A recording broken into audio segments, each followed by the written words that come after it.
السلام علیکم. وعلیکم السلام. میرا نام فاطمہ وحید ہے اور میں ایک فزیو تھراپسٹ ہوں. کیا نام بتایا آپ نے؟ فاطمہ وحید. فاطمہ وحید جی پوچھیے. جی میرا سوال یہ ہے کہ اگر شیطان ہمیں اکساتا ہے ورگلاتا ہے گناہ کرنے کے لیے تو شیطان کو کون ورگلاتا ہے؟ بے شک ہر چیز اللہ کی مرضی اور اس کی ول پاور سے ہوتی ہے، تو شیطان کو کون ورگلا رہا ہے؟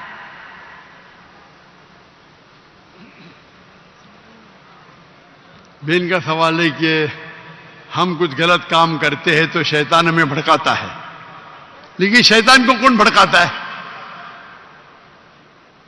آپ قرآن مجید میں پڑھیں گے تو کئی جگہ ذکر ہے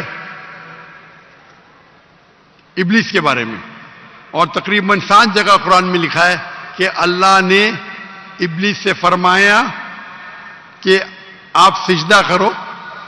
اللہ نے فرمایا انجل سے، اللہ نے ملائکہ سے فرمایا کہ آپ سجدہ کرو، سب نے سجدہ کیا الا ابلیس. اور پھر ہم جانتے قرآن مجید میں اس کا ذکر ہے کہ اللہ سبحانہ و تعالی ناراض ہوتے اور اسے کہتے کہ سزا دیں گے. تو ابلیس اللہ سے التجا کرتا ہے، ریکویسٹ کرتا ہے کہ مجھے رسپائٹ دو، میرے سزا کو ذرا دیر سے کرو، اور اگر آپ مجھے رسپائٹ دیں گے، رسپائٹ مطلب سزا کو دیر کریں گے، تو میں تمہارے بندوں کو بھڑکاؤں گا.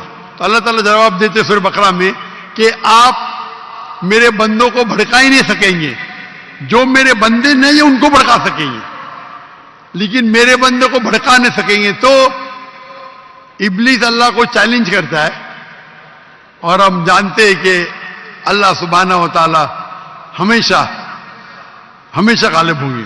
تو اس دنیا میں یہ ٹیسٹ ہے ہمارے لیے امتحان ہے کہ ہم اللہ کی بات مانتے کہ نہیں. تو قرآن مجید ہدایت کی کتاب ہے. ہمارا سوال ہے کہ ابلیس کو کون بھڑکاتا ہے؟ ابلیس نے اپنے آپ کو بھڑکایا، اس کا غرور تھا. ابلیس حالانکہ اللہ کی بہت عبادت کرتا تھا، لیکن اس کو غرور تھا کہ انسان کو مٹی سے بنایا، میں نور سے ہوں، آگ سے، اور میں اور عظیم ہوں. تو کئی بار ہمارا جو غرور رہتا ہے، ایگو، وہ ہمیں جہنم میں لے کے جاتا ہے. تو یہ ابلیس کا ایگو ہے